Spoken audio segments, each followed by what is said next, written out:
우리 조국 대한민국의 자유민주 체제를 지키기 위함에 있어서 노심초사하고 계시는 여러분, 그리고 특별히 해외에서 이 방송을 시청하시는 동포 여러분, 조금 전에 사회자가 사법고시 합격한 자들이 나라를 망치고 법조계에 물을 흐리게 하고 있다, 이렇게 지탄을 하셨는데, 박찬종은 아니라고 이름을 빼주셨지만은 저도 그 원조적 책임을 깊이 통감하면서 이 어렵고 힘든 세월을 지금 살아가고 있습니다.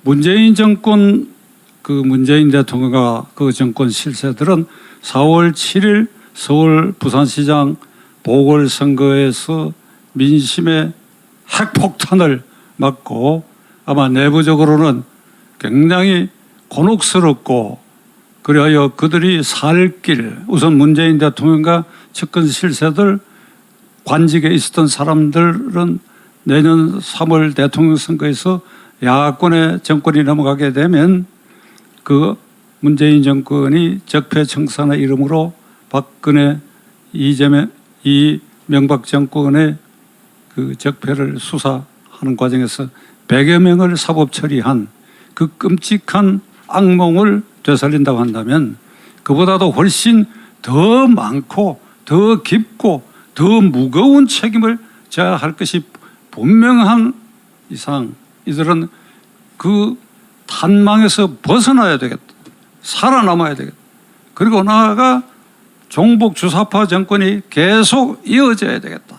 이 두 가지 주제를 두고 그들은 지금 개헌을 아주 착실히 준비하고 있고, 여러 가지 공작적 차원에서 야당에 대해서도 공작을 펴고 있는 것으로 지금 확인되고 있습니다.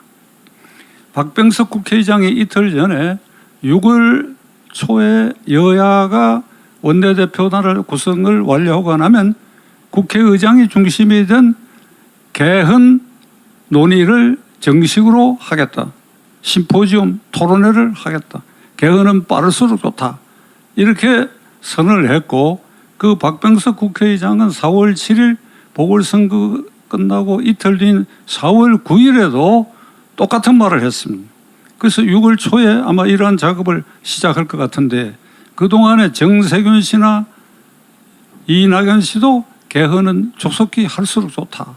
그래서 여권 내의 핵심보 실세들이 이 개헌 공작에 대한 상당한 프레임을 만들어 가지고 진행하고 있지 않나, 저희들은 그렇게 확인하고 있습니다.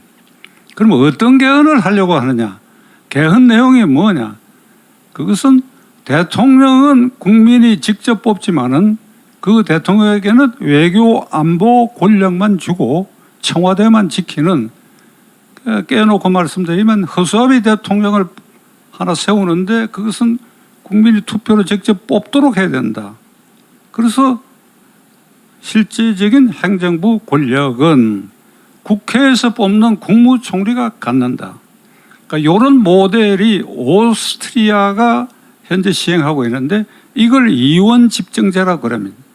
실질로 내각제지만은 허수아비 대통령을 일단 국민이 뽑는 형식을 취하기 때문에 이걸 이원 집정제라고 그러는데, 이들이 모색하는 것도 오스트리아형이니까 용어에 있어서 내각제나 이원 집정제나 같은 말이라고 여러분들이 이해해 주시면 좋겠습니다. 그러면 왜 이런 개헌을 하려고 하느냐? 대통령 허수아비 대통령은 직접 뽑고 모든 행정부 권력은 실질적으로 국회에서 뽑는 국무총리에게 왜 맡기려고 하느냐? 아까 말씀드린 것처럼 내년 3월 9일 대통령 선거에서 지금 집권 세력이 마땅한 후보도 없고 자칫 야권으로 정권이 넘어갈 가능성과 위험이 4.7 보궐선거 이후에 굉장히 커졌다. 특히 이른바 친문재인 세력의 입장에서 봐서는, 그들이 말하는 순수한 종북 주사파 세력의 입장으로 봐서는 이재명 이건 불실해서 우리 편이 될 수 없다. 그러니까 마땅한 후보가 없다. 그리고 내년 선거는 굉장히 야권으로 넘어갈 가능성이 높고, 그렇게 되면 우리는 이제 다 죽게 된다. 이런 절박감에서 이 개헌을 도모하고 있습니다. 그러면 가능성이 있느냐 하는 문제. 가능성은 국회에서 3분의 2 이석의 의결이 있고 그리고 국민투표에서 이게 통과돼야 되는데 현재 여당은 180석을 확보하고 있고 그리고 그 주변 친여 세력까지 합하면 약 190여 석을 확보하고 있습니다. 제1야당은 무소속 홍준표 의원 등을 포함해 갖고 약 106석이 제1야당이 점유하고 있다고 한다면 야당에서 한 7, 8석만 이게 이 개헌안에 동조하게 되면 200석이 확보되고 국회에서 개헌안 통과는 가능하다. 그들은 이런 판단을 하고 이를테면 김종인 씨가 비상대책위원장을 그만둔 다음 날부터 자기가 몸담았던 제1야당에 대해서 침을 뱉고 행포를 부리는 것도 이 제1야당을 무력화시켰어. 김종인 씨는 평생 소원이 이원집정제고 제가 단정컨대 이 이원집정제 아래서 그 허수아비 대통령이라도 해서 청와대를 4년이나 5년이나 하면 지켜봐야 되겠다 하는 이 꿈을 갖고 있다 하는 것을 저는 확신하는 사람입니다. 그러니까 이 김종인 요소가 야당 일부를 흔들릴 가능성도 있다. 이래서 집권 세력은 이 200석 확보가 무난하다고 지금 보고 있는 것입니다. 자, 그러면 개정 절차는 어떻게 되어 있느냐? 국회에서 제적 과반수의 찬성으로 발의할 수 있으니까 민주당이 단독으로 150석만 찬성하면 발의할 수 있으니까 일단 발의를 하면 대통령이 20일 이상 공고를 하고 그 이후 60일 안에 국회가 의결하고 국회가 거기에서 3분의 2로 통과되고 나면 다시 30일 안에 국민투표에 붙이게 돼.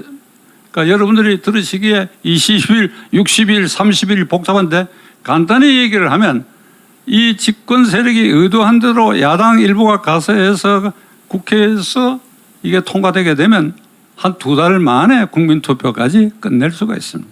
물론 국민투표에서 저지당할 가능성이 높은데 일단 2개월 안이니까. 그러니까 박병석 국회의장이 계산하는 대로 하면 6월 초에 발의해서 일이 순조롭게 되면 8월 말 안으로 늦어도 9월 중으로는 이 개헌이 통과되고 그리고 내년 3월 9일에 대통령은 그 개정된 허수아비 대통령을 뽑게 되고 그리고 다시 국회에서 국무총리를 뽑아서 실질적인 내각제로 운영하겠다.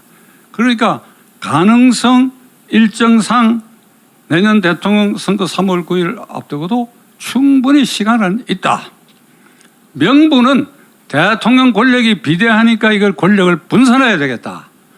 대통령 권력이 너무 집중돼 가지고 임기 말하에 가면 레임덕에 걸리다 보면 뒷동거리게 되고 그리고 부정부패가 만연하게 된다. 그러니까 대통령 권력을 분산해야 되겠다. 두 번째로는 지방분권을 강화해야 되겠다. 세 번째로는 평화통일 조항을 더욱 강화해 가지고 남북 사이에 평화 루트를 확실해야 되겠다. 이런 명분인데 세 번째 평화통일을 강화하겠다는 조항은 굉장히 위험한 것입니다. 길게 말씀 안 드리겠습니다. 김정은으로 하여금 서울로 향하는 꽃길을 놓아줘야 되겠다 하는 이 주사받을 생각이 이 개헌 논의가 활발해지고 국회에서 통과되려면 그걸 슬쩍 그렇게 집어넣을 가능성이 지금 굉장히 높습니다.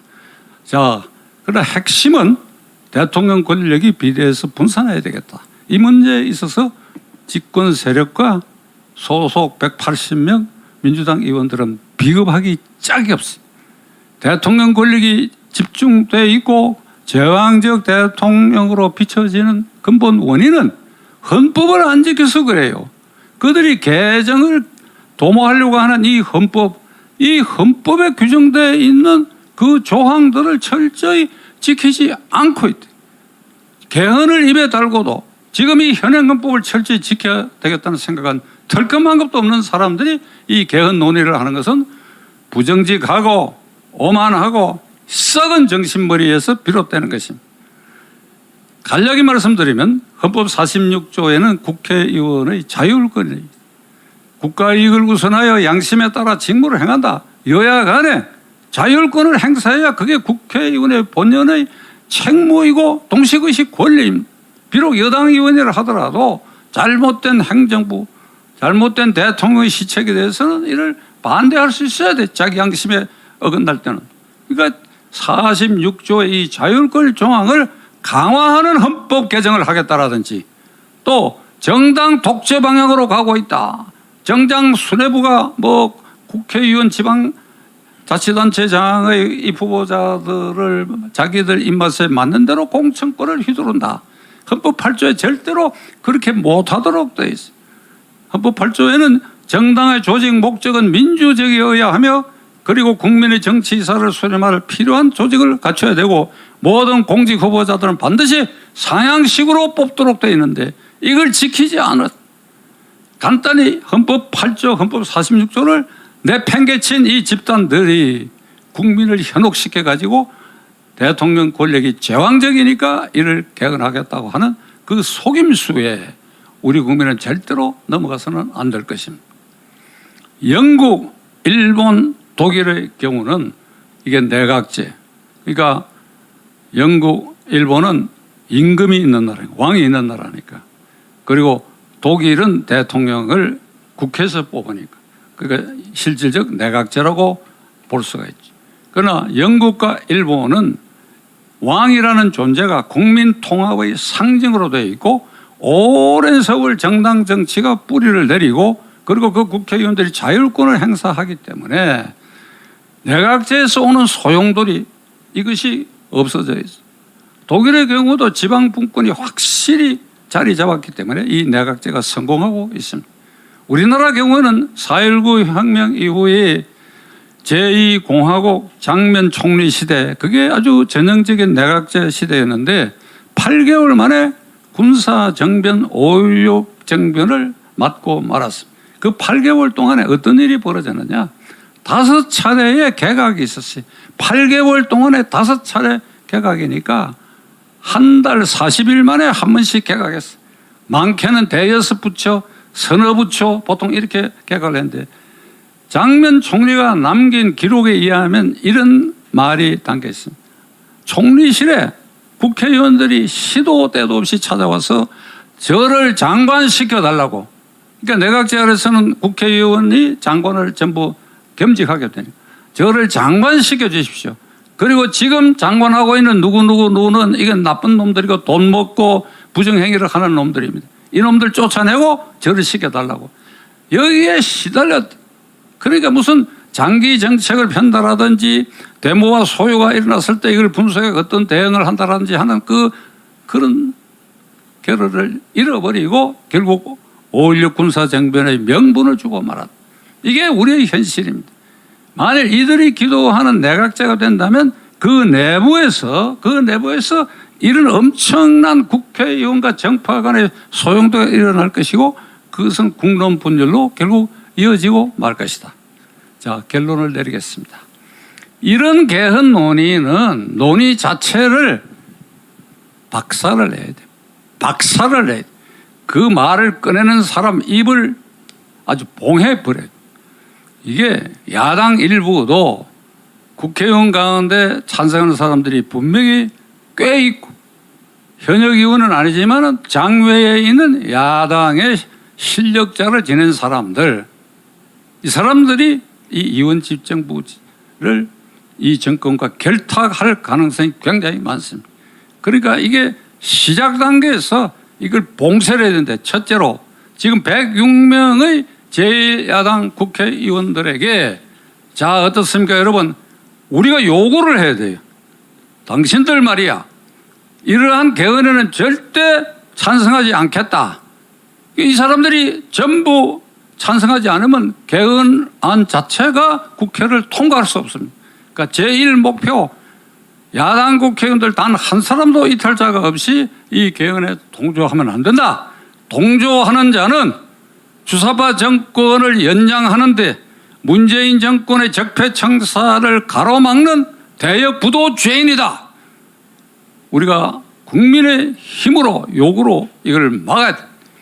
만일 이 구멍이 뚫린다 하더라도 우리는 다시 계속해서 이들을 지켜보고, 광화문이 막혀있다 하더라도 4월 7일 선거 과정 이상의 우리의 노력으로 이걸 분쇄해야 할 것입니다. 만일 이런 일이 벌어진다고 하면 저부터도 광화문 광장에 나서 가지고 잡혀갈 각오를 하고 이를 저지하는데 앞장설 생각입니다. 감사합니다.